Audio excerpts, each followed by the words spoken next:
목사의 그 책의 내용을 보게 되면 이제 분별이라고 하는 단어를 이제 정의를 내리는데요. 이 분별이라는 단어를 세 가지 이제 개념을 가지고 정의를 내립니다. 첫 번째는 이제 통찰력입니다. 이 통찰력은 이제 분명하게 볼 수 있는 능력, 그리고 현상을 인식할 수 있는 어떤 예민함, 이렇게 이제 정의를 내립니다. 어떤 상황을 보고 그 상황을 정확하게 파악하는 능력을 말합니다. 두 번째는 이제 선별력입니다. 선별력. 기본적으로는 이제 선과 악을 구분하는 능력이고, 좀 더 깊이 들어가면 좋은 것과 더 좋은 것을 구분하는 능력입니다. 쉽게 예를 들면 우리가 과일을 사다 보면 그 과일이 있잖아요. 그러면 그 과일 중에서 더 좋은 것을 분별할 수 있는 능력, 이런 것을 어떻게 보면 선별력, 이렇게 말할 수가 있습니다. 그다음에 마지막 세 번째는 이제 판단력입니다. 좋은 평가를 내릴 수 있는 그런 능력이죠. 이 세 가지, 통찰력, 선별력, 이 판단력, 이 세 가지를 합쳐서 이제 분별력, 이렇게 이제 정의를 내렸습니다. 잠언에서 보게 되면 지혜를 설명하는 단어가 굉장히 여러 개 나오는데, 그 중에서 지혜를 표현한 단어 중에 이 분별력을 의미하는 단어를 또 지혜롭게 설명하기도 합니다. 그래서 그렇게 연결해 보면 분별력이 있는 사람은 지혜로운 사람이다, 이렇게 우리가 정의를 내릴 수가 있을 것 같습니다. 말씀드렸던 통찰력, 선별력, 판단력, 그 내용만 딱 들어보면 우리가 이 세 가지를 잘 갖추고 있으면 사실 얼마나 좋겠습니까? 우리 삶에서 이 세 가지가 필요할 때가 얼마나 많습니까? 이 세 가지가 우리 삶에서 필요한 분별한 능력이라는 것입니다. 오늘 본문을 보시게 되면 지금 계속 이삭의 가족의 이야기가 나오죠. 이삭의 가족이 전체적으로 지금 영적인 분별력이 지금 잘 작동되고 있지 않습니다. 지금 계속 대화가 두씩 짝져서 대화가 이루어지고 있는데요. 이삭과 에서 또 리브가 야곱이 짝을 지어서 자기가 원하는 것을 얻기 위해서 지금 계속 경쟁하고 있는 모습인데, 그들 각자 잘못된 판단력을 가지고 행동을 한다는 것입니다. 그리고 잘못된 판단으로 말미암아 결과적으로 잘못된 결과를 낳죠. 그래서 그 결과를 이제 수용해야 되는, 맞이해야 되는 상황에 이르게 됩니다.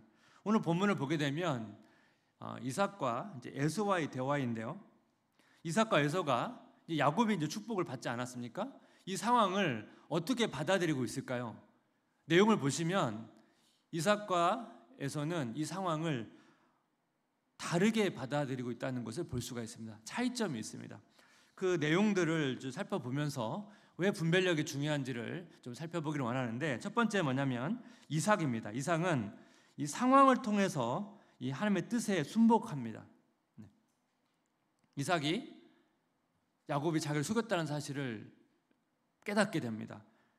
창세기 27장 33절, 이삭이 심히 크게 떨며 이르되 그러면 사냥한 고기를 내게 가져온 자가 누구냐? 내가 오기 전에 내가 다 먹고 그를 위하여 축복하였은즉 그가 반드시 복을 받을 것이니라. 밖에서 사냥을 하고 돌아온 에서를 만나고 나서 이전에 들어왔던 사람이 에서가 아니고 야곱이라는 사실을 깨닫고, 여기 말씀 보니까 심히 크게 떨며 이르되, 우리 인생에 예기치 못하는 일을 만날 때가 좀 있죠. 뭐 드라마나 뭐 뉴스가 아니고 자기 삶에서 이러한 문제를 부딪힌다면 아마 우리도 이삭과 같은 반응을 할 것입니다. 우리도 충격을 받겠죠. 내용을 보니까 야곱이 아버지를 속인 거예요. 종종 자녀들이 부모님을 속일 때가 있습니다. 거짓말을 할 때가 있죠. 부모의 마음이 아프죠. 근데 이 지금 이삭에게 일어난 일은 그냥 뭐 일상에서 일어난 어떤 거짓말로 말하기에는 사실 좀 충격적인 내용입니다. 그래서 이삭도 이 사건이 너무 충격적이다 보니까 심히, 그냥 떤 게 아니고 심히 크게 떨었다, 이렇게 고백을 합니다. 우리가 이제 인간적으로 생각해 보면 에서인 줄 알고 축복을 했는데 야곱이라고 하면 그냥 다시 또 에서를 축복하면 안 되나? 뭐 그렇게 생각할 수 있을 것 같은데, 우리가 보통 그냥 집에서 막 자녀를 축복하는 그러한 기도와는 이건 좀 달라요. 이건 딱 한 번 하는 겁니다. 딱 한 번. 그래서 부모가 이 축복권을 발휘됐을 때는 그걸 다시 취소하거나 다시 할 수가 없어요. 마치 우리가 부모가 자녀의 성년식을 딱 1년에 한 번, 평생 한 번 하지 않습니까? 그런 것처럼 이거는 뭐 자주 하거나 막 취소하고 그럴 수 있는 게 아니에요. 우리가 보통 일상에서 하는 자녀를 위한 축복과는 조금 다르게 보셔야 됩니다. 이삭이 야곱의 속임수로 충격을 받았는데 단순히 그 사실로만 충격을 받았을까? 아마 이삭은 이 과정을 통해서 이 하나님의 약속이 아마 생각났을 것입니다. 이미 리브가 출생 때부터 하나님의 약속이 있었거든요. 이 축복권이 야곱에게 가야 된다는 사실을 아마 알았겠죠. 창세기 27장 33절을 다시 보니까 이삭이 심히 크게 떨며 이르되 그러면 사냥한 고기를 내게 가져온 자가 누구냐? 내가 오기 전에 내가 다 먹고 그를 위하여 축복하였은즉 그가 반드시 복을 받을 것이니라. 축복권의 성격상 취소할 수도 없고 또 이것은 하나님의 약속의 성취이기 때문에 취소할 수가 없는 것이죠.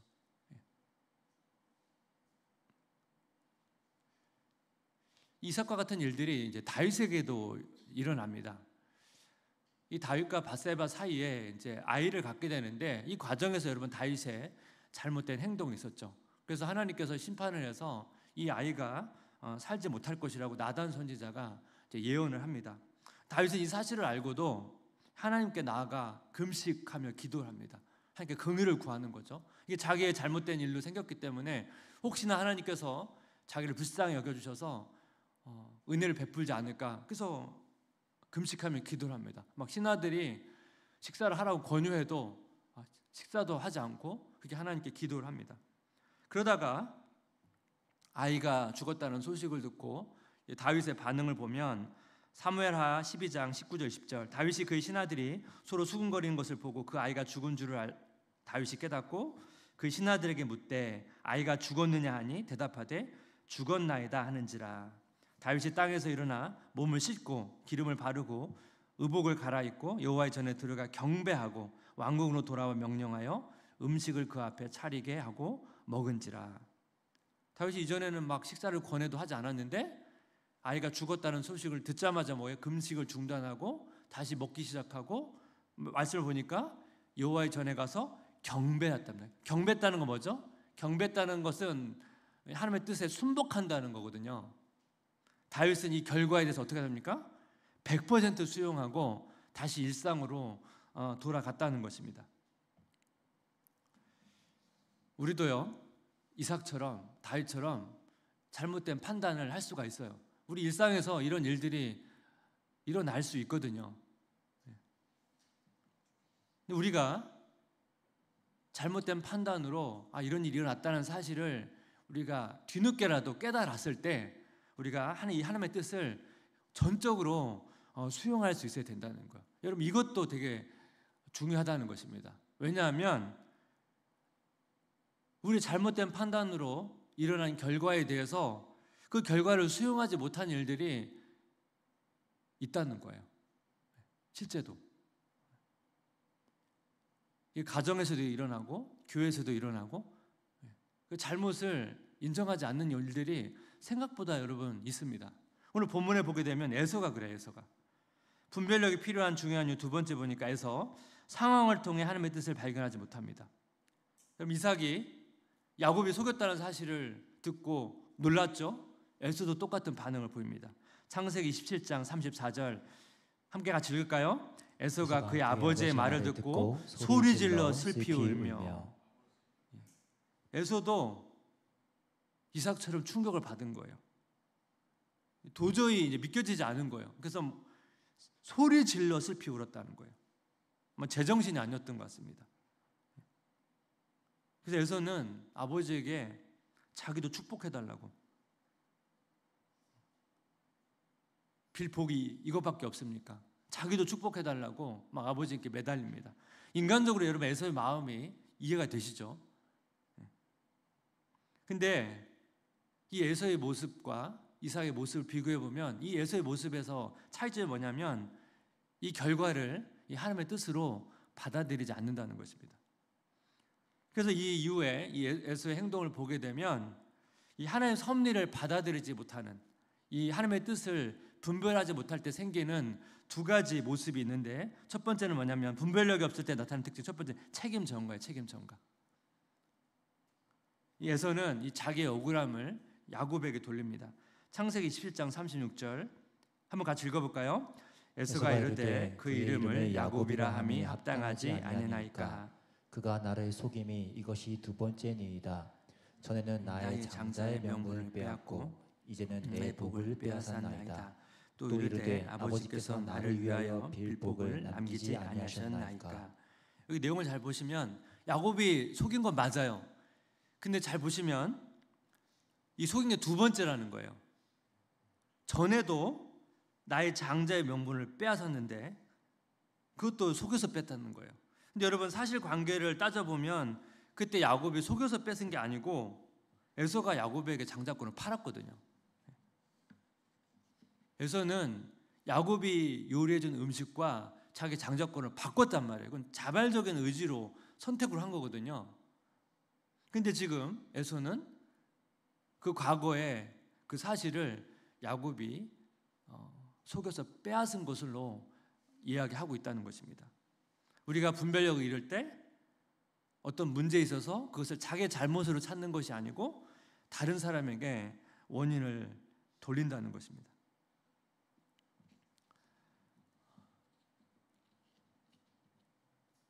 그 장육 양육 관련된 그런 어떤 그 상담 관련된 내용들을 보게 되면 이제 부모가 이제 자녀를 양육할 때 그 자녀가 이제 억울함이 많이 생기지 않도록 해야 된다는 얘기를 많이 합니다. 왜냐하면 이 억울함이 많은 이 자녀들, 그 자녀가 성장하면 어른이 되지 않습니까? 그런 자녀들의 중요한 특징이 뭐냐면 그 자녀들의 어떤 자기 삶에 문제가 생기면 그 문제를 자기한테 찾는 게 아니고 자꾸 다른 사람의 책임을 전가한다는 거예요. 어릴 때부터 자기가 억울하다는 거잖아요. 내가 이게 내 잘못이 아닌데, 억울함에 많은 사람 특징이 뭐냐면 책임전가가 많다는 거예요. 책임전가가 많다는 것은 사실 뒤집어 말하면 잘 변화되지 않는 사람입니다. 계속 문제를 다른 사람에게 돌리기 때문에 자기 안에 변화가 일어나기 어렵다는 거예요. 이 내용을 묵상하다가 제가 분당원에서 이찬수 목사님께서 종종 이제 교육자 회의를 하실 때 어떤 교육자를 지도하기 위해서 그 교육자만 부르는 게 아니고 다른 교육자도 다 필요한 내용이면 이거를 이제 가져와서 전체적으로 이제 얘기하실 때가 있거든요. 근데 그 내용을 얘기하시면서 나중에 이제 어떤 얘기를 하셨냐면, 그럼 이런 막 얘기를 하게 되면 사실 그 문제와 관계없는 교육자는 자기 이야기인 줄 알고 막 계속 가슴 아파하고 회개하고, 정말 그 이야기를 들어야 될 교육자는 자기 이야기가 아니라고 생각한다는 거예요. 그 이야기를 여러 번 하셨거든요. 그래서 변화돼야 될 사람은 변화가 안 되고 상관없는 사람이 더 변화되고 성장한다고 그 이야기를 하셨던 적이 있습니다. 우리가 그런 분별력이 없으면 자기 안에서 문제점을 찾는 게 아니고 다른 사람들한테 찾기 때문에 자기가 상관없는 거라고 생각한단 말이에요. 그러면 어떻게 해요? 성장과 변화가 없다는 것입니다.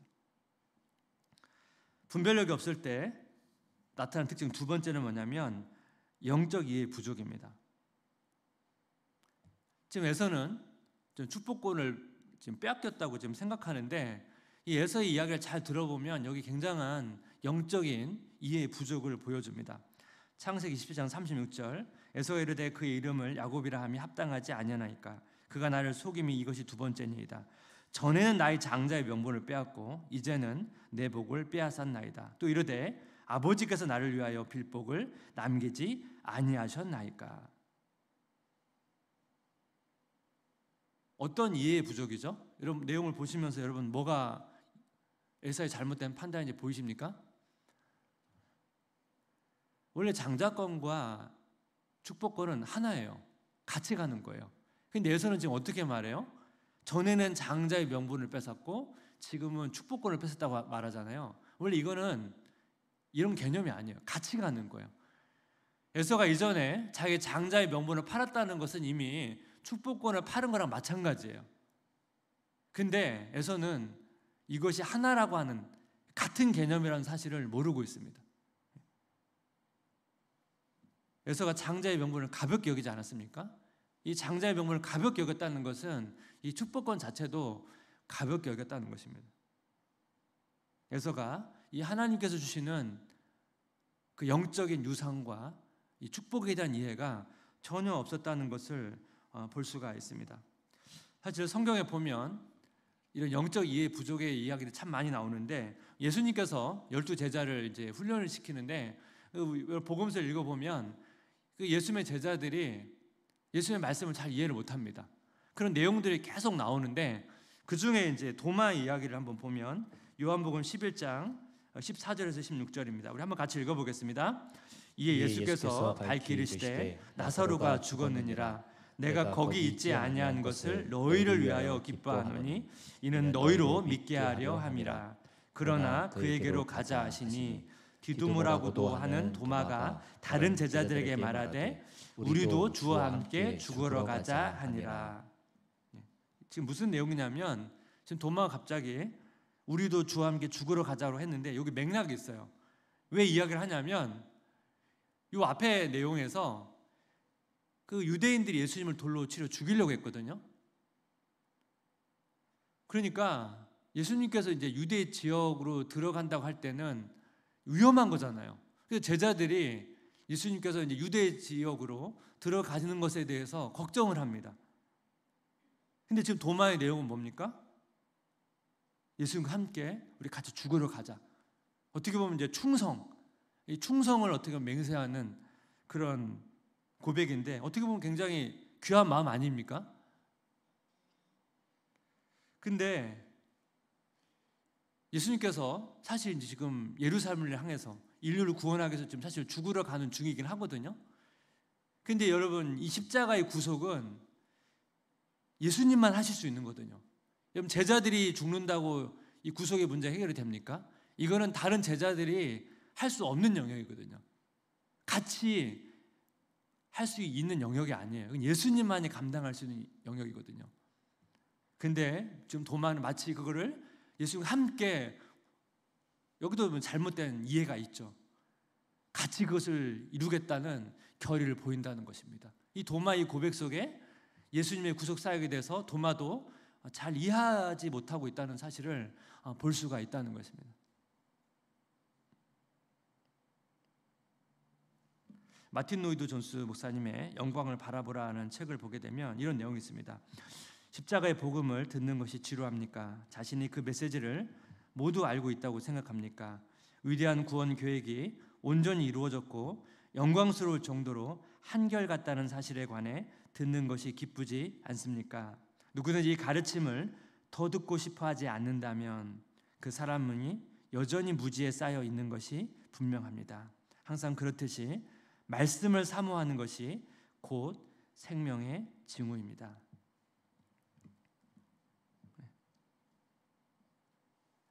우리가 복음에 대해서 많이 듣죠.